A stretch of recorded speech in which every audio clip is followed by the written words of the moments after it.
अस्सलाम वालेकुम स्टूडेंट्स, मैं ठीक हूँ। उम्मीद करती हूँ आप भी खैरियत से होंगे। बच्चों, आज हम चैप्टर 2 उसकी रिव्यू एक्सरसाइज को सॉल्व करने लगे हैं, लेकिन मैं आपको एक चीज़ बता देना चाहती हूँ कि इसकी डिस्क्रिप्शन में जाएंगे तो वहाँ पर आपको टाइम कोड मिलेगा। टाइम कोड की हेल्प से आप अपने रिक्वायर्ड क्वेश्चन, रिक्वायर्ड पार्ट तक इजीली पहुँच सकते हैं। शुक्रिया। चले आए अब एक्सरसाइज स्टार्ट करते हैं। इसका क्वेश्चन नंबर 1 दिया हुआ है हमें, multiply choices question, choose the correct answer. मतलब MCQs हैं, हमें कुछ पार्ट्स दे दिए हैं इन्होंने, हमने इनको सॉल्व करना है। सॉल्व करते हुए बताना है कि कौन सा ऑप्शन इसमें करेक्ट है। पार्ट 1 सबसे पहले हमारे पास क्या दिया हुआ है, 27x की पावर -1 होल ब्रैकेट -2/3। ऑप्शंस में हमें कुछ वैल्यूज़ दे दी हैं, हमने हमें ये सॉल्व करके इस चीज़ को बताना है कि इसमें से कौन सा करेक्ट आंसर आता है। मतलब क्या है कि ये नेगेटिव फॉर्म में, एक्सपोनेंशियल फॉर्म में इन्होंने लिखा हुआ है। ठीक है, ये आपको पता चल रहा है कि पावर की फॉर्म में दी हो टर्म तो कौन सी फॉर्म होती है, वो एक्सपोनेंशियल फॉर्म होती है।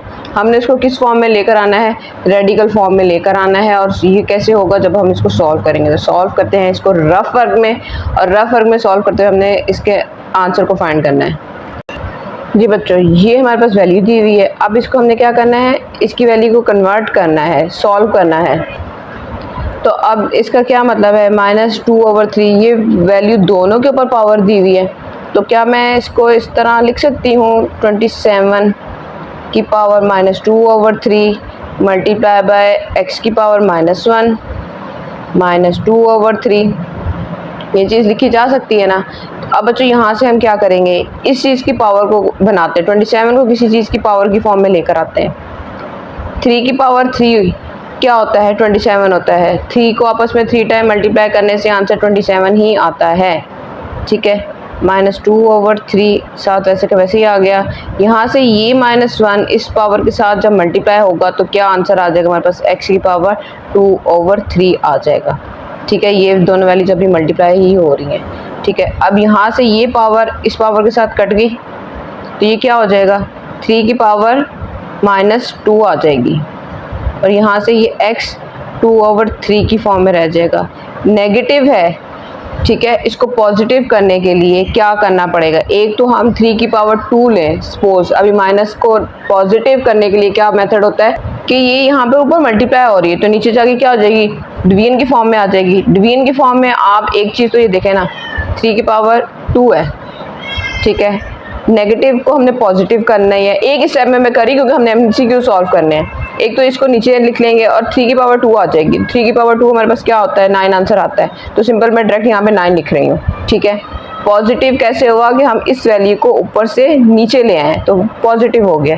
दूसरा, इस चीज़ को मज़ीद अब हम क्या करेंगे, क्योंकि हमारे पास MCQs में जितने भी ऑप्शन दिए हैं वो सारी रेडिकल फॉर्म में है, तो इसको रेडिकल फॉर्म में कन्वर्ट करेंगे। तो रेडिकल फॉर्म में कैसे कन्वर्ट होती है बच्चों, अंडर रूट का साइन लगा के, x की पावर 2 ये वैसे की वैसे ही रह जाएगी, और जो नीचे पावर आ रही होती है वो क्या होती है, वो रेडिकल साइन के बाहर आ जाती है। अब ये हमारे पास वैल्यू आई, और ये आपने ऑप्शन देखना है कि ये कौन सी ऑप्शन है। और ये ऑप्शन हमारे पास देखिए बच्चों, ऑप्शन A है, जिसमें हमारे पास ये वैल्यूज सारी दी हुई हैं, 3√x²/9। ठीक है, तो आप इस A को सर्कल कर लें। जी 2 वाला हमारे पास क्या दिया हुआ है, राइट रेडिकल फॉर्म में दिया हुआ है, in exponential form. Radical form में क्या दिया हुआ है, x बाहर है और सॉरी पावर 7 दी हुई, x अंदर है, तो इसको एक्सपोनेंशियल फॉर्म में लिखना है। तो एक्सपोनेंशियल फॉर्म में कैसे लिखा जाता है बच्चों, इसको पावर की फॉर्म में कन्वर्ट करना होगा। पावर की फॉर्म में कन्वर्ट कैसे करते हैं कि ये देखें, A ऑप्शन में दिया हुआ है x, B ऑप्शन में दिया हुआ है x की पावर 7। तो x की पावर 7 तो कभी भी नहीं बन सकता, क्योंकि ये रेडिकल का भी नंबर एक फॉर्म होती है। C में उन्होंने दिया हुआ है x की पावर 1/7। ठीक है, और D की पावर दी हुई उन्होंने x की पावर 7/2। तो क्या या ये ऑप्शन हो सकती है, ये ऑप्शन हो सकती है। तो आप बताएं, देखें कि कौन सी ऑप्शन होगी बच्चों। ये इजीली हमें समझ आ रही है कि ये रेडिकल की फॉर्म में इसकी C ऑप्शन बनता है, 1/7 की फॉर्म में इसका आंसर आता है। ठीक है, 2 नहीं आएगा, आपने कंफ्यूज नहीं होना, क्योंकि वो स्क्वायर रूट ऑफ 2 है, तो वो स्क्वायर रूट उसके साथ आता है। Right 4 2/3 with radical sign. ठीक है। तो हमने अब ये हमारे पास एक्सपोनेंशियल फॉर्म दी हुई है, अब हमने इसको क्या करना है, रेडिकल फॉर्म में लिखना है। तो रेडिकल फॉर्म के लिए स्क्वायर रूट की फॉर्म होती है, हमारे पास 4 ऑप्शंस गिवन है, हमने इनमें से बताना है कि कौन सी ऑप्शन सही है। अब देखें, पावर जो डिवीजन की फॉर्म में दी होती है, एक तो वो बाहर आ जाती है। सबसे पहला स्टेप तो यही होता है रेडिकल फॉर्म में उसको कन्वर्ट करने का। तो यहाँ पे ये 3 नीचे दिया हुआ है, ये पावर की फॉर्म में बाहर आ जाएगी और 4 स्क्वायर अंदर आ जाएगा। तो हमारे पास सिंपल सा हमें पहले स्टेप पे पता चला कि हमारे पास ऑप्शन ए ही है, बाकी ऑप्शन की तरफ हमें देखने की ज़रूरत नहीं है। ठीक है जी बच्चों, 4th पॉइंट हमारे पास है, इन स्क्वायर रूट ऑफ 35 की पावर 3 द रेडिकेंड इज़। हमने जब डेफिनेशन इनकी पढ़ी थी, समझी थी, तो मैंने आपको अच्छे से बता दिया था कि रेडिकल कौन सी चीज़ होती है, रेडिकल टर्म, रेडिकेंड कौन सी होती है। तो मैं आपको दोबारा से एक्सप्लेन कर देती हूँ। जो पावर होती है बच्चों, वो रेडिकल कहलाती है, वो पावर की फॉर्म में होती है, और जो नंबर अंदर दिया होता है वो रेडिकेंड होता है। जो अंदर होगा स्क्वायर रूट के अंदर, वो क्या होगा, रेडिकेंड होगा। तो यहाँ पर हमारे पास अंदर नंबर क्या दिया हुआ है, 35। ऑप्शंस में देखें, ए में है 3, बी में है 1/3, सी ऑप्शन है 35 और डी है नन ऑफ दिस। तो हमारे पास ऑप्शन सी बन रहा है रेडिकेंड। उम्मीद है यहाँ तक आपको बहुत अच्छे से समझ आ रही होगी। आपके जितने अच्छे कॉन्सेप्ट्स होंगे, आप उतनी ईजीली MCQs को सॉल्व कर सकेंगे। जी बच्चों, 5 MCQs हमारे पास दिया हुआ है। 25/16 whole power -1/2 is equal to, किसके इक्वल इसका आंसर आएगा, 5/4, 4/5, -5/4 एंड -4/5। तो इसको सॉल्व करेंगे तभी हमें पता चलेगा कि इसका आंसर किसके इक्वल आता है। देखें, एक तो हमारे पास इसमें सबसे पहले तो नेगेटिव टर्म है, तो हमने इसको पॉजिटिव करने के लिए क्या करेंगे, इन्वर्स कर देंगे। नीचे वाली टर्म ऊपर चली जाएगी और ऊपर वाली टर्म नीचे आ जाएगी। ठीक है, यहाँ पर आ गया हमारे पास 1/2, वैसे का वैसे ही 16। अब हमने पावर को ख़त्म करने के लिए क्या करना पड़ेगा, हमें इन दोनों को पावर की फॉर्म में कन्वर्ट करना पड़ेगा। तो पावर की फॉर्म में कन्वर्ट कैसे होगा, 16 किसका स्क्वायर होता है बच्चों, 16 4 का स्क्वायर होता है, और 25 किसका स्क्वायर होता है, 5 का। 5 का स्क्वायर 25 और 4 का स्क्वायर 16 होल पावर 1/2। पावर को अलग-अलग आप कट कर लें या इसी स्टेप में कट कर लें। तो बेटे ये देखें, यहाँ से भी कट हो रही है, ऊपर नीचे अलग-अलग जो पावर ले लेंगे तो हमारे पास कटिंग के बाद ये वाला आंसर बचता है 4/5। और ऑप्शंस में देखें, 4/5 हमारे पास है, बी ऑप्शन दिया हुआ है हमारे पास 4/5, और यही हमारा आंसर बनता है। 6 है हमारे पास, the conjugate of 5 + 4 iota is. Conjugate फाइंड करने का क्या मेथड था कि आपने कॉम्प्लेक्स नंबर के साइन को चेंज कर लेना है। रियल नंबर वैसे का वैसे ही रहेगा, कॉम्प्लेक्स नंबर को उसके साइन को हमने चेंज कर लेना है। तो क्या होगा, ए ऑप्शन में हमारे पास -5 दिया हुआ है, जो कि नहीं बनता। हमने रियल के साइन को तो चेंज नहीं करना है, ये भी -5 है इसलिए ये भी ऑप्शन नहीं बन रही, ये भी -5 है ये भी ऑप्शन नहीं बन रही। अब है 4 आयोटा, इसके साथ है प्लस का साइन, तो ये प्लस किस में चेंज हो जाएगा, माइनस में। यहाँ पे माइनस है तो ये ऑप्शन है और दूसरी ऑप्शन ये दी हुई है, तो इसलिए माइनस साइन को चेंज कर देंगे, क्योंकि ये सेम और ये सेम तो गलत हो जाएगा, इसलिए क्या हो जाएगा, प्लस माइनस में हो जाएगा। तो हमारे पास सी ऑप्शन बन रही है। जी 7 हमारे पास क्या दिया हुआ है, the value of iota 9 is. Iota 9 की वैल्यू को फाइंड करते हुए बताएं कि कौन सी ऑप्शन इसमें से आ रही है। ए में है 1, बी है -1, सी है आयोटा और डी है हमारे पास माइनस आयोटा। तो सॉल्व करते हैं इसको रफ वर्क में। आयोटा 9, बेटा इसको फाइंड करने का मेथड मैंने आप लोगों को बताया हुआ था कि कैसे करते हैं। सबसे पहले तो हमने उसको इवन नंबर की फॉर्म में कन्वर्ट करना है। तो इवन नंबर की देखें, 8 हो गया और एक उसकी पावर 1 हो गई है, 8 + 1 क्या हो जाएगा, 9 हो जाएगा। अब स्क्वायर की फॉर्म में कन्वर्ट करें, आयोटा स्क्वायर 2 को किससे मल्टीप्लाई करूँगी, 8 आएगा, 2 को 4 से मल्टीप्लाई करूँगी, और ये आयोटा 7 अपनी जगह पर ही रहा है। बेसिक कॉन्सेप्ट्स मैंने आपको एक्सरसाइज में समझाए हुए हैं, इसलिए मैं ज़रा डीपली नहीं जा रही। उम्मीद है आपके कॉन्सेप्ट्स क्लियर होंगे। आप यहाँ पे आयोटा स्क्वायर की वैल्यू को पुट करें तो वो होती है -1 की पावर 4 आ जाएगी। आयोटा -1 की पावर इवन हो तो आंसर 1 ही आता है, और 1 को आयोटा के साथ मल्टीप्लाई करने से आंसर आयोटा ही आएगा। तो ये ऑप्शन हमारे पास बन रही है सी वाली, ठीक है। तो सी हमारा आंसर है जी। 8 वाला उन्होंने कहा हुआ है, every real number is. Her real number क्या होता है, एक तो उन्होंने ऑप्शंस में हमें दे दिया है। ए है पॉजिटिव इंटीजर्स, नहीं, पॉजिटिव रियल नंबर्स पॉजिटिव और नेगेटिव दोनों होते हैं, ठीक है। और बी वाला है रैशनल नंबर्स, रैशनल नंबर्स भी नहीं होते, मतलब उसके अंदर सारे नंबर्स आ रहे होते हैं। सी ऑप्शन है नेगेटिव इंटीजर्स, तो नेगेटिव के अलावा भी उसके अंदर सारे इंटीजर्स होते हैं। तो डी ऑप्शन हमारे पास बन रहा है कॉम्प्लेक्स नंबर का, और complex number he every real number is a complex number. इसका बेसिक कॉन्सेप्ट मैं आपको एक पेज पर आपके दिया हुआ है, वहाँ से एक्सप्लेन करती हूँ ज़रा।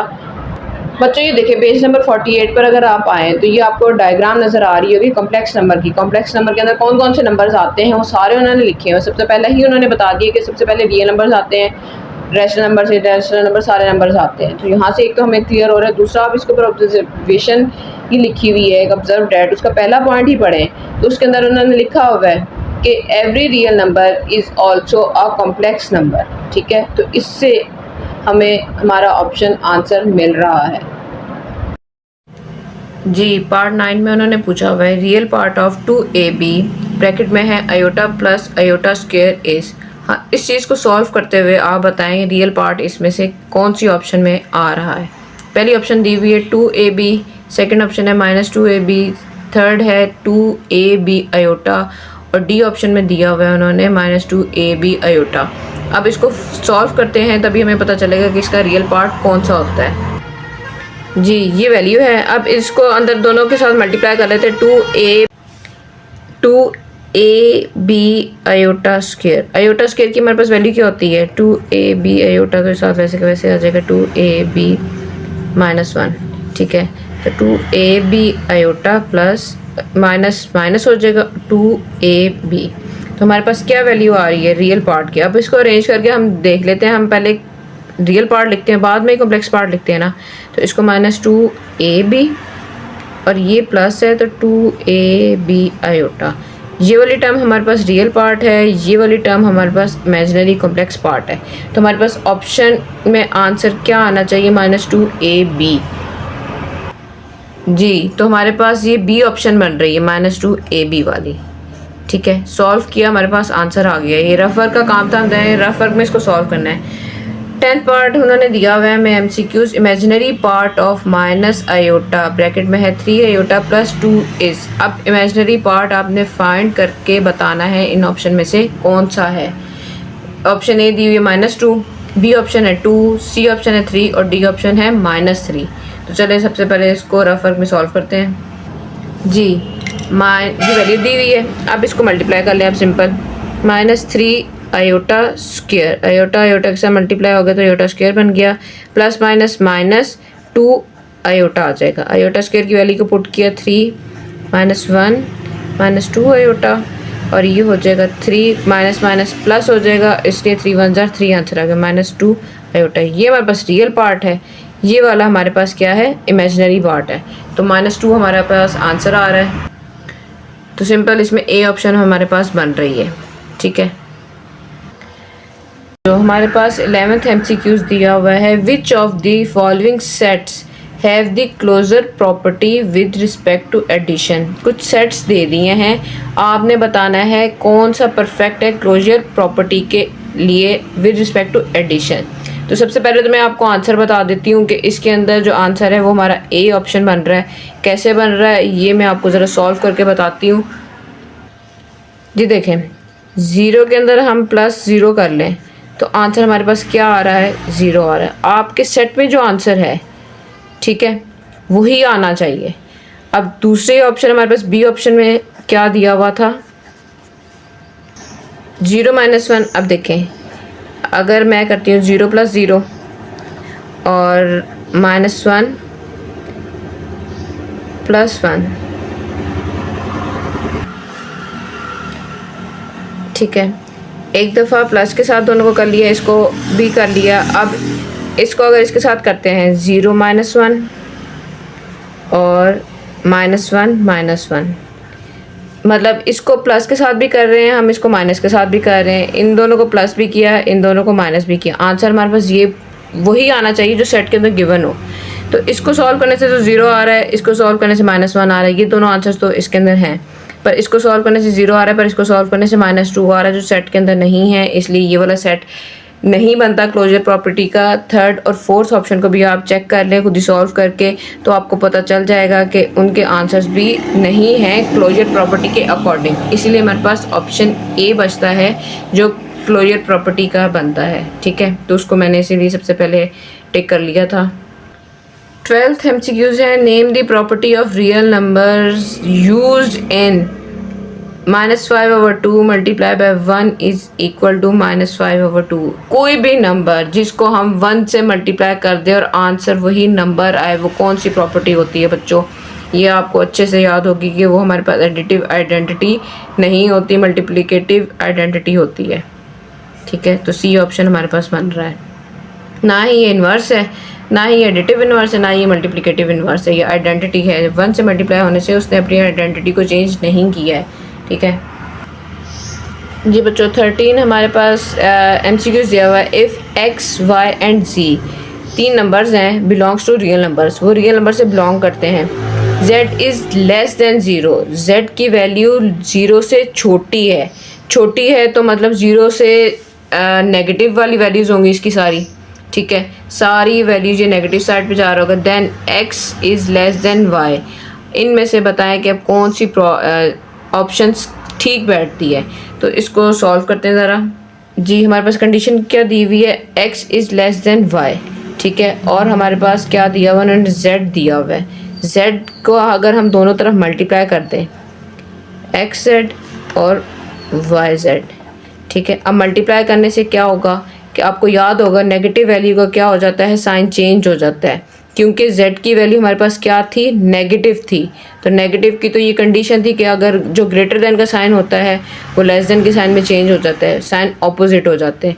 तो अब ये वाली ऑप्शन आप देखेंगे ये कौन से MCQs के पार्ट में आ रही है। जी, ये हमारे पास ऑप्शन बी बन रही है। ठीक है,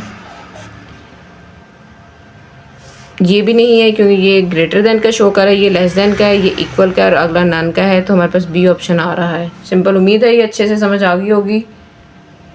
if a b belongs to real number then only one of a is equal to b, a is less than b, a is greater than b, hold is called. ये कौन सी property कहलाती है? Trichotomy property कहलाती है, transitive property कहलाती है, additive property कहलाती है, या मल्टीप्लिकेटिव प्रॉपर्टी कहलाती है।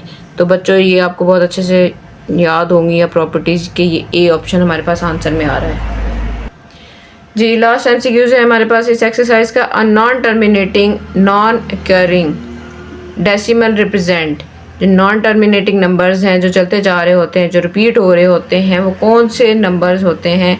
नेचुरल नंबर्स होते हैं, रैशनल नंबर्स होते हैं, इर्रेशनल नंबर्स होते हैं, या प्राइम नंबर्स होते हैं? बच्चों वो आपके इर्रेशनल नंबर्स होते हैं।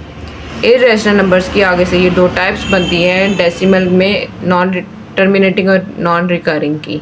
ठीक है, तो उम्मीद है ये तमाम MCQs आपको बहुत अच्छे से समझ आ गए होंगे। चलते हैं क्वेश्चन नंबर 2 की तरफ। जी, क्वेश्चन नंबर 2 है ट्रू और फॉल्स आइडेंटिफाई। हमने ट्रू है स्टेटमेंट या फॉल्स है ये बतानी है। तो सबसे पहली स्टेटमेंट हमारे पास क्या दी हुई है? Division is not an associative operation. जो डिवीजन है वो एसोसिएटिव ऑपरेशन नहीं है। तो ये ऑप्शन बच्चों ट्रू है या फॉल्स है? ये आपको मैं बताती हूँ कि ये ट्रू कह रहा है कि डिवीजन एसोसिएटिव ऑपरेशन नहीं है।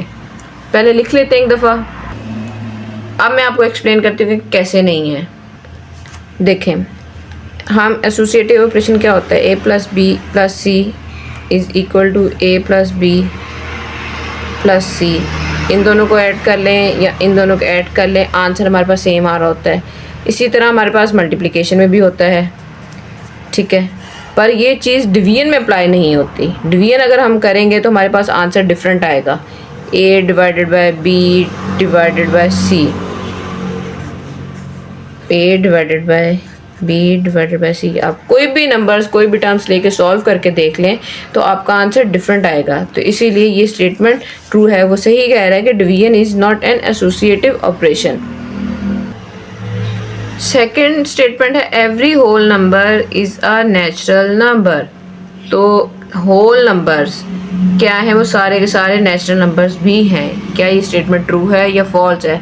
अब आपको होल नंबर्स का तो पता होगा होल नंबर्स कौन से होते हैं। जो 0 से स्टार्ट हो रहे होते हैं और चलते जा रहे होते हैं। और नेचुरल नंबर कौन से होते हैं? जो 1 से स्टार्ट हो रहे होते हैं और कंटिन्यूस आगे चलते जा रहे होते हैं। अब वो ये कह रहा है कि जो होल नंबर्स हैं वो तमाम के तमाम नेचुरल नंबर्स भी हैं। तो ये चीज़ तो गलत है, क्योंकि होल नंबर में 0 आता है, नेचुरल नंबर में 0 नहीं आता है। तो ये स्टेटमेंट क्या हो जाती है? फॉल्स हो जाती है जी, फॉल्स है ये। अब थर्ड हमारे पास क्या है? स्टेटमेंट दी हुई, मल्टीप्लिकेटिव इनवर्स ऑफ 0.02 इज़ 50। इस वैल्यू का मल्टीप्लिकेटिव इनवर्स अगर फाइंड करें तो वो आंसर में क्या आना चाहिए? 50 आना चाहिए। तो हम इसका मल्टीप्लिकेटिव इनवर्स फाइंड करते हैं सबसे पहले। जी, हमारे पास वैल्यू तो दी हुई है ये। अब इसका डिवीजन कैसे सॉल्व करेंगे? इसका डेसिमल ख़त्म करेंगे। डेसिमल कैसे ख़त्म होता है बच्चों? ऐसे। ये तो बेसिक सा कॉन्सेप्ट है, ये आपको छोटे बच्चों को भी आता होगा। फिर भी बता रही हूँ, डेसिमल के नीचे 1 आ जाता है, बाकी जितने नंबर्स होते हैं वहाँ पर कितने आ जाते हैं? उतने 0 आ जाते हैं। अब ये हमारे पास वैल्यू क्या बन रही है? 2/100। 2 के टेबल में 100 आता है, 2 के टेबल में 100 आता है 50 पर। तो हमारे पास वैल्यू क्या आ गई है? 1/50। मल्टीप्लिकेटिव इन्वर्स कैसे फाइंड होता है कि आप उस नंबर का, उस टर्म का इन्वर्स कर लेते हैं। ठीक है, तो अगर हम इसका इन्वर्स करें, नीचे वाली वैल्यू को ऊपर ले जाएं, ऊपर वाली वैल्यू को नीचे ले आएँ, तो क्या आ जाएगा? 50/1 लिखने से कोई फ़र्क नहीं पड़ता, आंसर 50 आता है। उन्होंने आंसर में क्या कहा है कि आपका मल्टीप्लिकेटिव इन्वर्स इस वैल्यू को क्या है?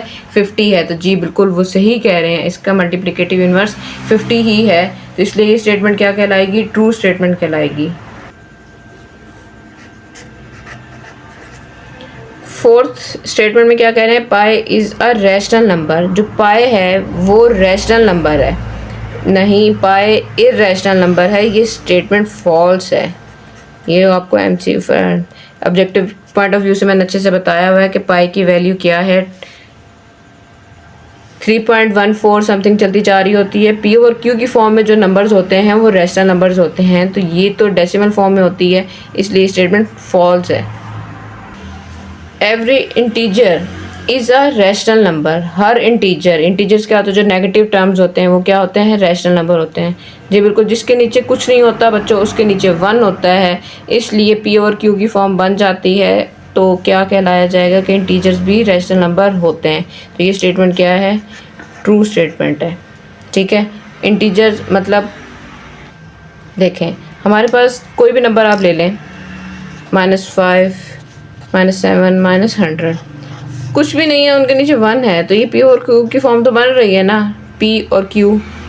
ठीक है, तो इसलिए क्या हो जाएगा? ये स्टेटमेंट ट्रू स्टेटमेंट बन जाती है।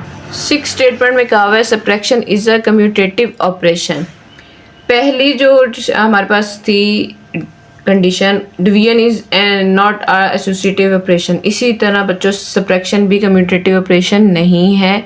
ठीक है, तो ये वो कह रहे हैं कि है, तो यहाँ पे वो नहीं होता, फॉल्स स्टेटमेंट है।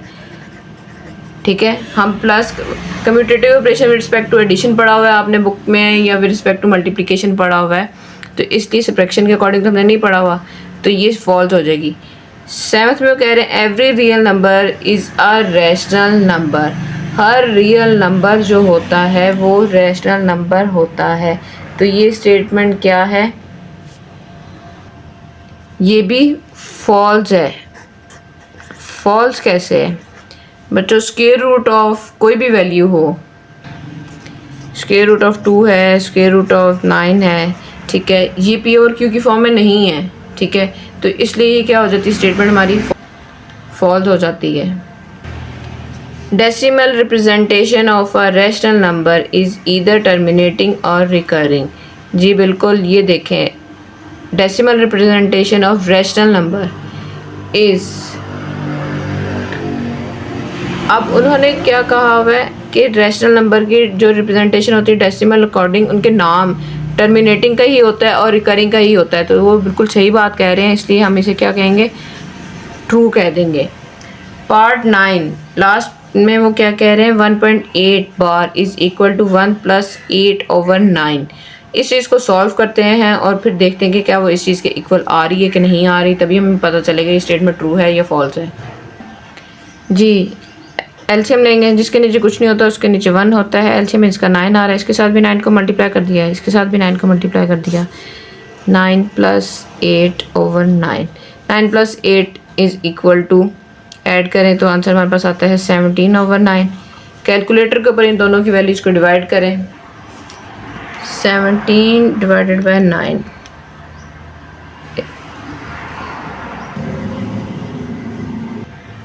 1.888888, मतलब ये वैल्यूज़ चलती जा रही हैं। ठीक है, तो हम इसको इस तरह लिख सकते हैं 1.8 बार। तो इससे क्या साबित होता है कि वो स्टेटमेंट ट्रू स्टेटमेंट है।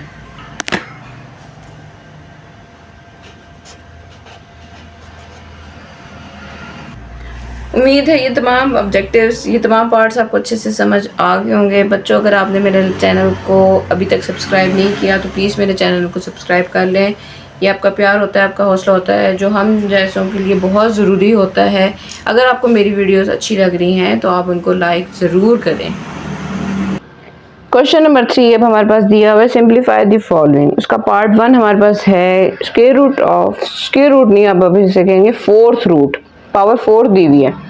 अंदर क्या दिया हुआ है 81, x की पावर -8 और y की पावर -12। क्वेश्चन में ये वैल्यूज़ y की पहले है, x की बाद में है, उससे पहले लिखी गई x की वैल्यू, कोई मसला नहीं है। ये दोनों वैल्यूज आपस में क्या हो रही हैं, तीनों बल्कि आपस में मल्टीप्लाई ही हो रही हैं। हमने सॉल्व करना है इसको, तो चलिए इसका सोल्यूशन स्टार्ट करते हैं। सोल्यूशन का पहला स्टेप क्वेश्चन ही होता है 81, x की पावर -8, y की पावर -12 होल की पावर 4। अब सबसे पहले तो ये रेडिकल फॉर्म है, इसको क्या करेंगे हम एक्सपोनेंशियल फॉर्म में शिफ्ट कर देंगे।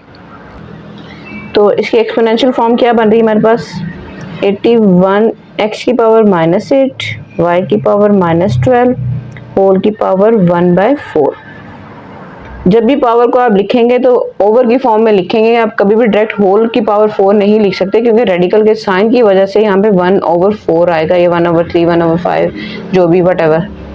अब क्या करेंगे 81 को पावर की फॉर्म में कन्वर्ट करेंगे।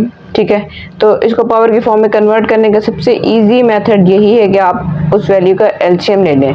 तो 81 का एलसीएम ले 81, 1 की वजह से ये 2 के टेबल में नहीं आ रहा, इसको हम 3 के टेबल में चेक करेंगे। 3 2s are 6, 2 यहाँ आ गया, 3 7s are 21, बिल्कुल जा रहा है। 3 9s are 3 3s are और 3 1s are। ये हमने ले लिया एलसीएम। तो क्या बना इससे कि 3 की पावर कितने टाइम है 1 2 3 एंड 4 टाइम। 3 की पावर 4, x की पावर -8, y की पावर -12 होल की पावर 1/4। इसको सिंप्लीफाई करने के लिए, इजी करने के लिए हर वैल्यू को ऊपर अलग-अलग वैल्यू को मल्टीप्लाई कर देते ताकि पावर्स आपस में कट हो सके।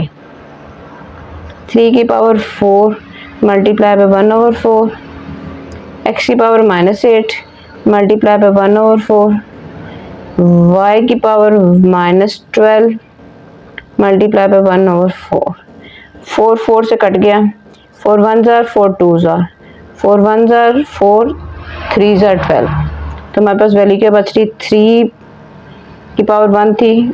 ठीक है, x की पावर यहाँ पे क्या आ गई है -2 और y की वैल्यू क्या आ गई हमारे पास -3 आ गई है। नजर नहीं आ रहा, तो ये देखें 3 की पावर 1 बच गई है, जिसके ऊपर कुछ नहीं होता उसके ऊपर 1 होता है। और यहाँ से 2 बच रहा था, -2 बच रहा था, यहाँ से -3 बच रहा था। अब यहाँ तक भी आंसर ठीक है, पर हमने क्या करना होता है पावर को नेगेटिव से पॉजिटिव में करना होता है। तो क्या करेंगे पॉजिटिव करने के लिए, ये वैल्यूज ऊपर नेगेटिव है, जब नीचे जाएंगी तो क्या हो जाएंगी पॉजिटिव हो जाएंगी। तो क्या किया x की वैल्यू को नीचे ले आते हैं, तो ये भी पॉजिटिव और ये भी हो गया पॉजिटिव, और यही हमारा आंसर है। ऊपर से नीचे कैसे आ गया, जिसके नीचे कुछ नहीं होता उसके नीचे 1 होता है, तो 1 के साथ मल्टीप्लाई होने से वही नंबर आ जाएंगे और हमारी पावर्स क्या हो जाएंगी वो पॉजिटिव हो जाएंगी। पार्ट 2 की तरफ चलते हैं। सेकंड पार्ट हमारे पास दिया हुआ है स्क्वायर रूट ऑफ 25, 10 की x की पावर 10n, y की पावर 8n। ठीक है, तो अब क्या करेंगे सबसे पहले तो हम इसको क्वेश्चन को एज इट इज लिख लेते हैं। 25 x की पावर 10n, y की पावर 8m। ठीक है, अब इसको रेडिकल से हमने क्या करना है एक्सपोनेंशियल फॉर्म में कन्वर्ट करना है। तो 25 x की पावर 10n, y की पावर 8m होल की पावर 1/4 2 आ जाएगी, जिसकी कोई पावर नहीं तो स्क्वायर रूट क्या होता है 1/2 होता है। 25 किसका स्क्वायर है बच्चों? 25 किसका स्क्वायर है? 25 है 5 का स्क्वायर। एक तो पावर की फॉर्म में लिख दिया, x की पावर 10n y की पावर 8m होल की पावर 1/2। पावर को हर पावर के साथ अलग अलग मल्टीप्लाई कर लें। 5 की पावर 2 मल्टीप्लाई बाय 1/2, x की power 10n multiply by 1/2, y की power 8m multiply by 1/2। Cutting करते हैं अब इनकी।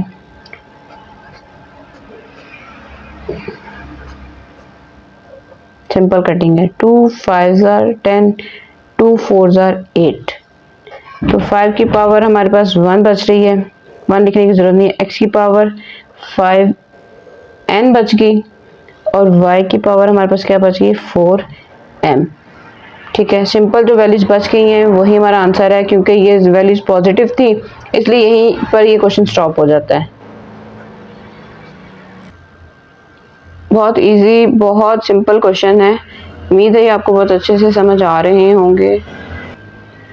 जी पार्ट थर्ड हमारे पास दिया हुआ है x की पावर 3, y की पावर 4, z की पावर 5 डिवाइडेड बाय x की पावर -2, y की पावर -1, z की पावर -5 होल की पावर 1/5। सिंपल सा क्वेश्चन है। पावर जो नेगेटिव है उनको पॉजिटिव करने के लिए क्या करेंगे? हम इनको शिफ्ट कर देंगे ऊपर, तो हमारी तमाम पावर्स क्या हो जाएंगी? पॉजिटिव हो जाएंगी, इजीली सॉल्व हो जाएंगी। सबसे पहले तो क्वेश्चन को ही लिख लेते हैं।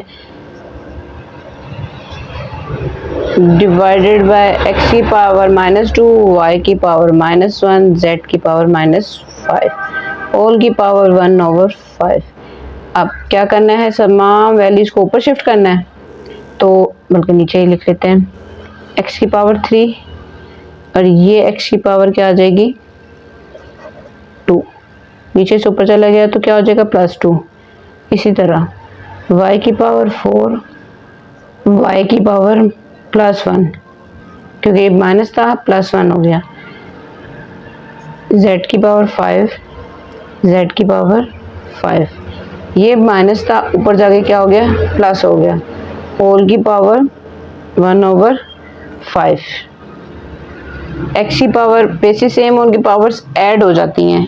ठीक है, तो ऐड कर लें आप। x की पावर 3 + 2, y की पावर 4 + 1 और z की पावर 5 + 5 होल की पावर 1/5। सिंपल पावर्स कभी ऐड करके लिखा है, अब इनको ऐड कर लेते हैं। x की पावर 5, y की पावर 5, z की पावर 10 होल की पावर 1/5। हर वैल्यू को जब आप अलग-अलग पावर्स के साथ पावर के साथ मल्टीप्लाई करेंगे तो क्या बनेगा हमारे पास? 5 को 5 के साथ किया, y की पावर 5 को मल्टीप्लाई किया 1/5 के साथ और z को भी किया 10 पावर को 1/5 के साथ। ये कटिंग हो गई है, यहाँ से 2 रह जाएगा। तो सिंपल हमारे पास आंसर क्या आ रहा है? x y की पावर z की पावर 2 और यही हमारा सिंपल सा आंसर आ गया। जी बच्चों पार्ट 4 हमारे पास दिया हुआ है 32 x की पावर -6 y की power -4 z divided by 6 to 5 x की पावर 4 y x z की पावर -4 होल की पावर 2/5। तो क्वेश्चन का पहला स्टेप तो क्वेश्चन ही होता है सेम, और ये लास्ट पार्ट की तरह ही सॉल्व होगा। 32 x की पावर -6 y की power -4 z divided by 625 x की पावर 4 y z की पावर -4 2/5। अब सबसे पहले तो हमने क्या करना है? तमाम वैल्यूज को ऊपर लेके जाना है, एक साथ कर लेना है। दूसरी चीज क्या करनी है? इनको भी पावर की फॉर्म में लेकर आना है। तो एक ही स्टेप में आप चाहे कर लें या अलग अलग कर लें, आपकी मर्जी है। मैं इसी स्टेप में कोशिश करती हूँ कि इनको शिफ्ट कर लूँ, चेंज कर लूँ। किसी भी चीज़ की पावर फाइंड करने के लिए मैंने आपको इजी सा मेथड बताया हुआ है। आपने क्या लेना है? एलसीएम।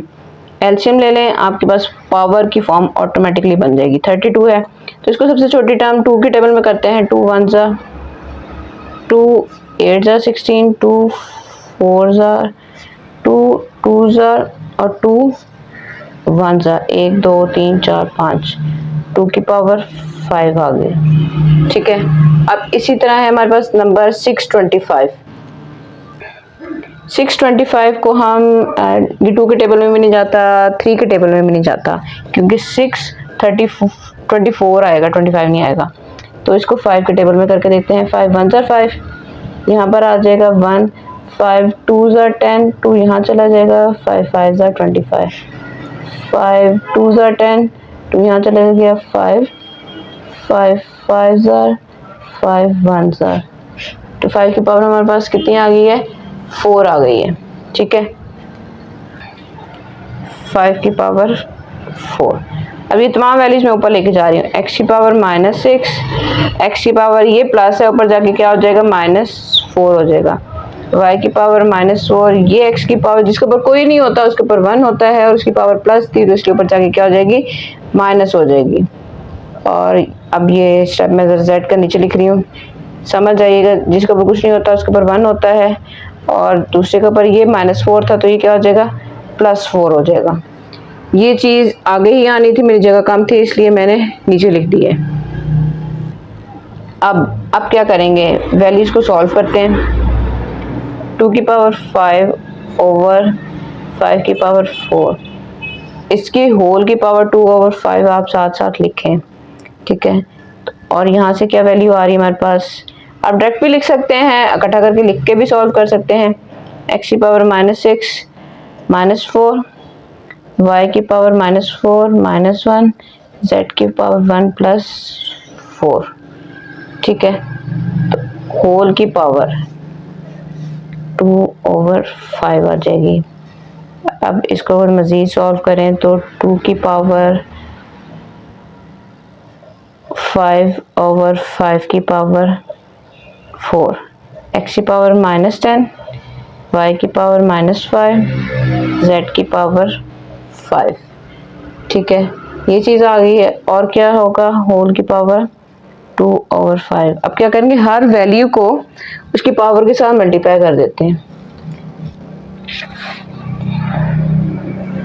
2 की पावर 5 मल्टीप्लाई बाय 2 ओवर 5, और नीचे है 5 की पावर 4 मल्टीप्लाई बाय 2 ओवर 5। ठीक है,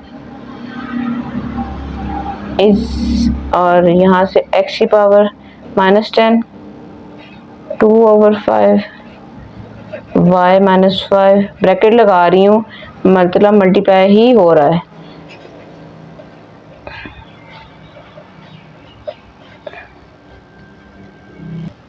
रफ वर्क को मैंने साइड पे कर दिया है, मेंशन कर दिया कि रफ वर्क है। ठीक है, कंफ्यूज नहीं होना, ये रफ वर्क है। आप रफ शीट पर अलहदा से सॉल्व कर सकते हैं, सॉल्व वहीं पर ही करना है। आप पावर्स को कट कर दें, जो जिसके साथ कट हो रही है ये नहीं हो रही। ये 2 से हमारे पास वैल्यूज क्या बची हैं? 5 की पावर 2 ओवर 2 की पावर 2।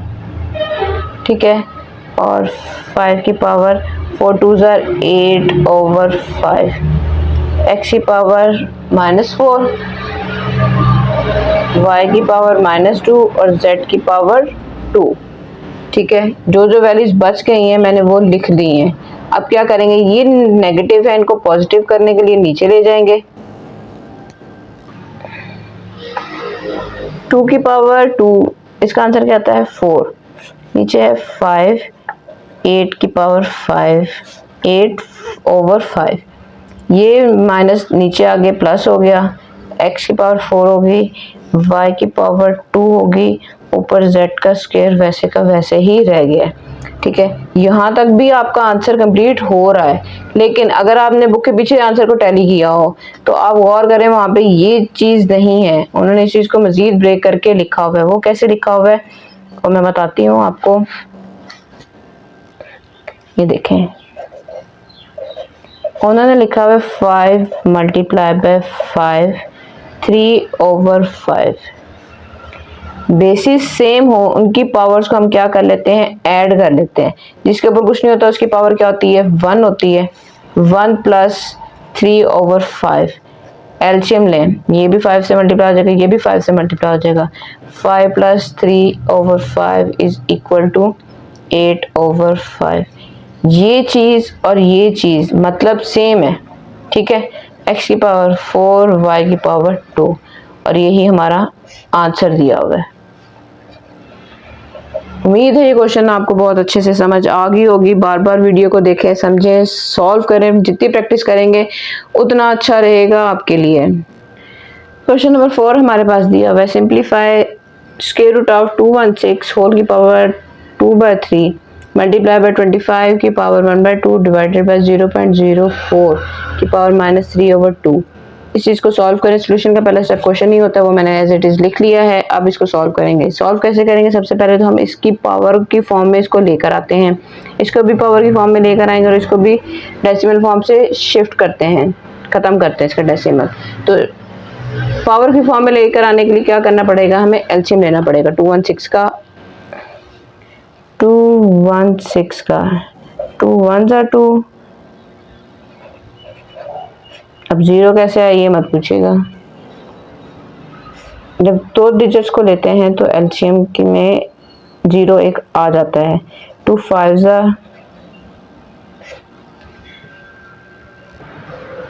2 2 जा 4 2 7 जा 14। अब ये 2 के टेबल में नहीं जाता। 3 9 जा 3 3 जा और 3 1 जा, ठीक है। 2 की पावर 3 बन जाएगी, 1 2 3 और 3 की पावर भी क्या बन जाएगी? 3 बन जाएगी। तो क्या यहाँ पे मैं ये लिख सकती हूँ 2 की पावर 3 मल्टीप्लाई बाय 3 की पावर 3 होल की पावर 2/3। मतलब 2 की पावर 3 टाइम 2 और 3 टाइम 3 आपस में मल्टीप्लाई हों तो हमारे पास आंसर क्या आता है? 216 ही आता है। 25 किसका स्क्वायर है? 25 5 का स्क्वायर है, वो मैंने एज इट इज़ लिख लिया है। नीचे चीज़ दी हुई है डेसिमल में। अब उसको ख़त्म करने के लिए क्या करेंगे हम? डेसिमल 100 आ जाएगा और इसकी पावर आ जाएगी -3/2। 100 आपको पता चल गया होगा कैसे आया होगा, जिसके नीचे पॉइंट के नीचे 1 आ जाता है और बाकी जितने नंबर्स होते हैं वहाँ पर उतना ही 0 आ जाते हैं, ठीक है। 4 1 जार 4 2 जार 8 2 यहाँ आ जाएगा 2 5 जार 10 1/25 इसका आंसर आ रहा है। अब क्या करेंगे? हम हर वैल्यू को उसकी पावर के साथ मल्टीप्लाई कर लेते हैं। ये इसी स्टेप में भी आप ख़त्म कर सकते हैं, ठीक है। तो क्या होगा कि देखें, मैं डायरेक्ट कर रही हूँ। अब 3 3 से कट गया तो ऊपर पावर क्या बच जाएगी? 2 रह जाएगी। 3 3 से कट गया तो ऊपर पावर क्या रह जाएगी? 2 रह जाएगी। मल्टीप्लाई बाय 5 डिवाइडेड बाय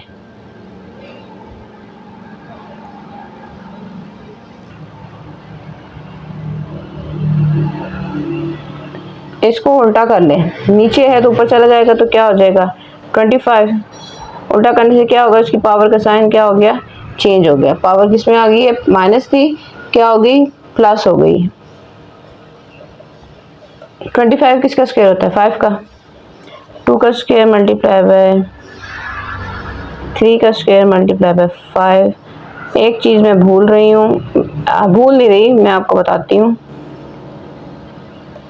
कि अभी यहाँ से स्क्वायर रूट कहीं ख़त्म नहीं हुआ।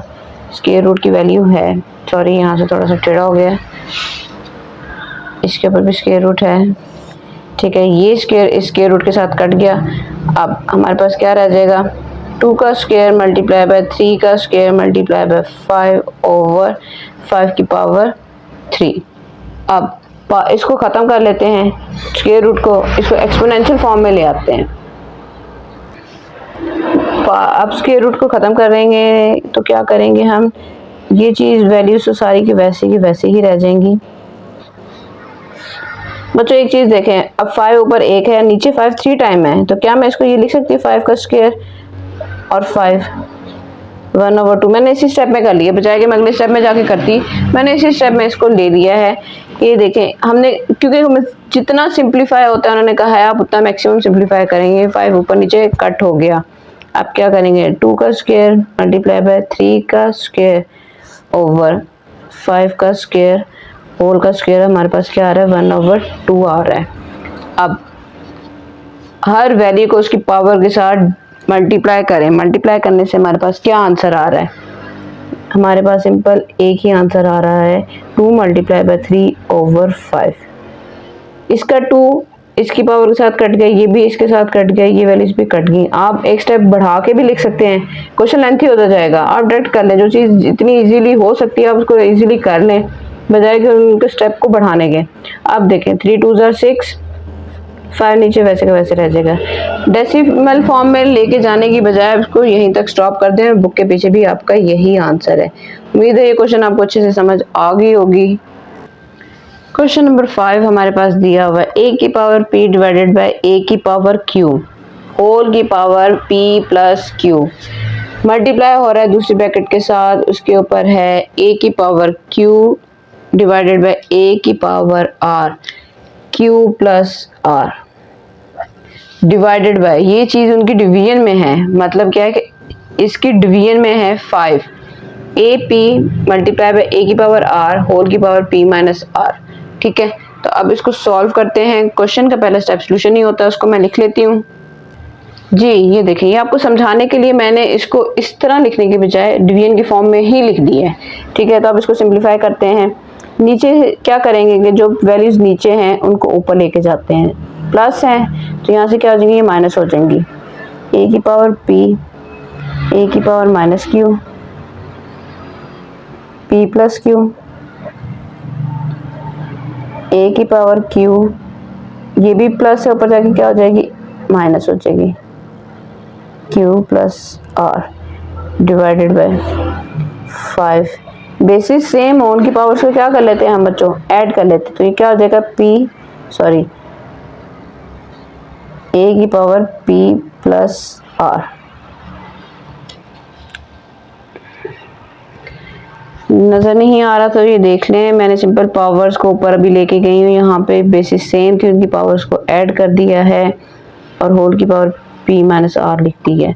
बेसिस सेम है, यहाँ से भी ऐड करके लिख लेते हैं इनको। a की power p minus q whole की power p plus q, a की power q minus r plus minus minus हो जाता है, होल की power q plus r divided by 5, a की पावर p प्लस r और p माइनस r, पावर्स को इकट्ठा करके लिख दिया। ठीक है, अब क्या करेंगे बच्चों, एक गौर से देखें, पावर्स को आपस में हमने सॉल्व करना है।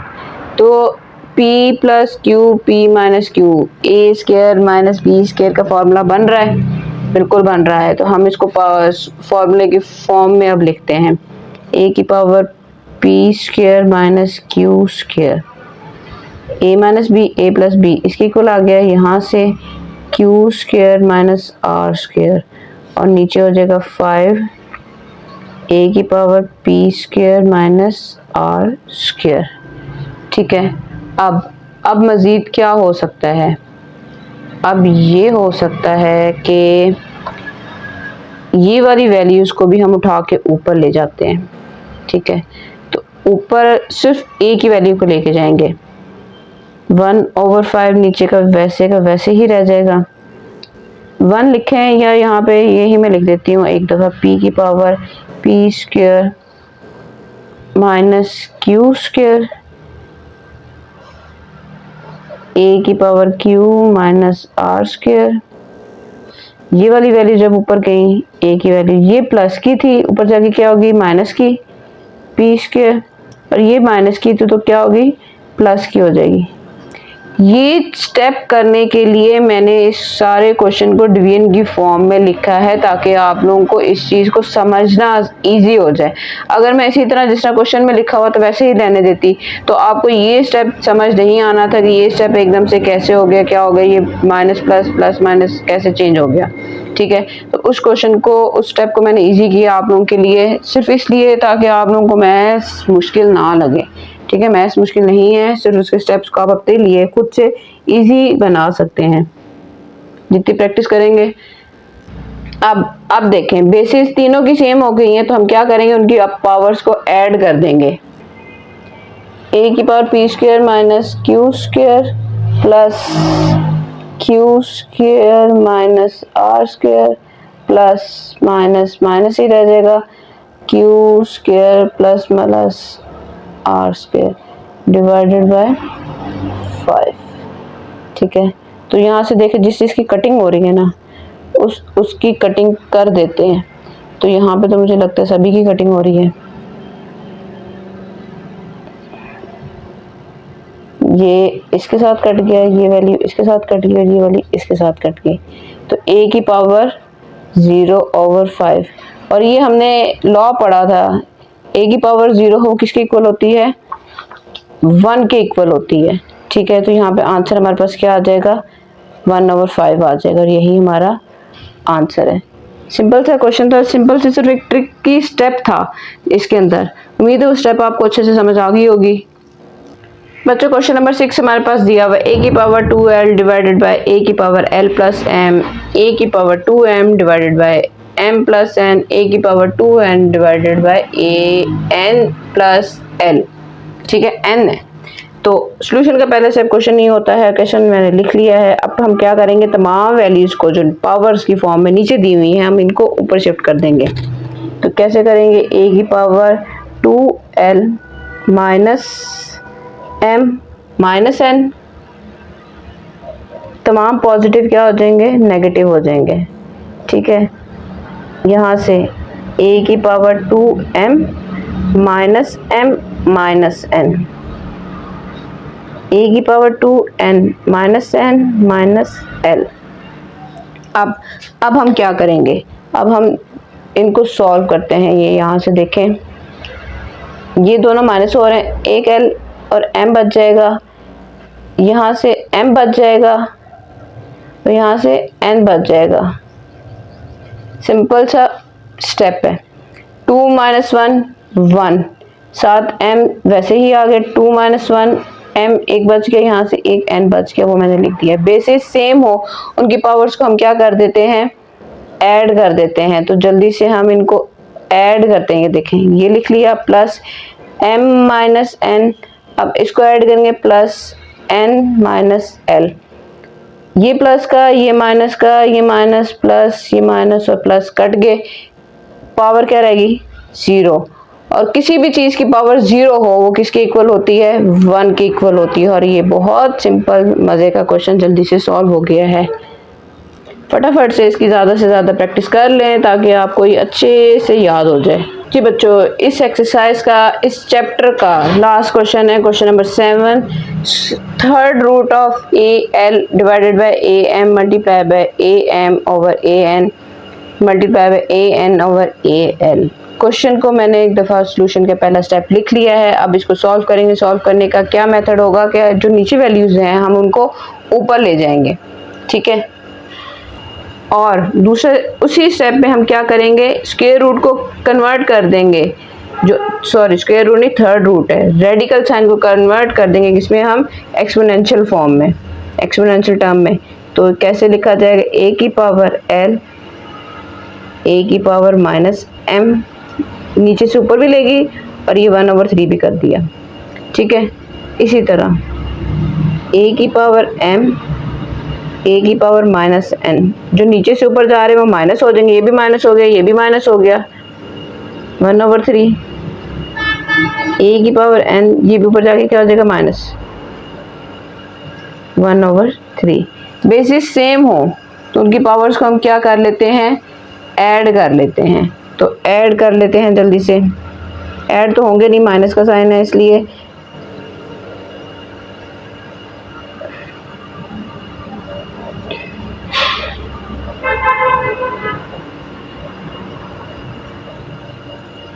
पावर्स को लिख लिए मैंने। ठीक है, अब देखें, ये पावर डिफरेंट है, ये भी डिफरेंट है, ये भी डिफरेंट है, पर ये पावर 1/3 तीनों के ऊपर कॉमन आ रही है, सेम आ रही है। तो अब इसका क्या सोल्यूशन है इनको सॉल्व करने के लिए, कि 1/3 को आप एक दफ़ा कॉमन लेके लिख लें और बाकी जो वैल्यूज़ हैं उनको एक दफ़ा प्लस कर दें। बेसिस हो तो उनकी पावर्स को क्या कर देते हैं, हम ऐड कर देते हैं। तो l minus m plus m minus l plus n minus l। अब इससे क्या होगा, कटिंग हो जाएगी, ये minus plus plus minus minus plus, ठीक है, और ये क्या हो जाएगा, 0 हो जाएगा। 1/3 को जब हम 0 के साथ मल्टीप्लाई करेंगे बच्चों तो आंसर क्या आ जाएगा, 0। और किसी भी चीज़ का आंसर 0 हो जाए वो किसके इक्वल होता है, 1 के इक्वल होता है। और ये यहाँ पर हमारा आंसर कंप्लीट सॉल्व हो गया। उम्मीद है बच्चों ये क्वेश्चन आपको बहुत अच्छे से समझ आ गई होगी। सेम पैटर्न सेम क्वेश्चन हैं, ज़्यादा डिफिकल्ट नहीं है। आपसे जितनी हो सके मैक्सिमम उतनी प्रैक्टिस करें। इसी के साथ आज हमारा सेकंड चैप्टर भी बच्चों कंप्लीट होता है। जाने अनजाने कहीं कोई भी गलती हो गई उसे इग्नोर कीजिएगा, दरगुजर कीजिएगा, माफ़ कीजिएगा।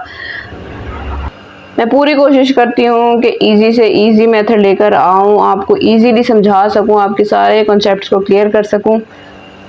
उम्मीद करती हूँ आपको मेरे वीडियोस पसंद आ रही होंगी, मेरा मेथड पसंद आ रहा होगा। प्लीज़ मेरे चैनल को सब्सक्राइब करें, मेरी वीडियोस को लाइक करें, थम्स अप दें। आपकी सपोर्ट की हमें बहुत ज़रूरत होती है। खुश रहें, खुश रखें, अपनी दुआओं में याद रखें। मिलते हैं अगली वीडियो में, तब तक के लिए अल्लाह हाफिज़।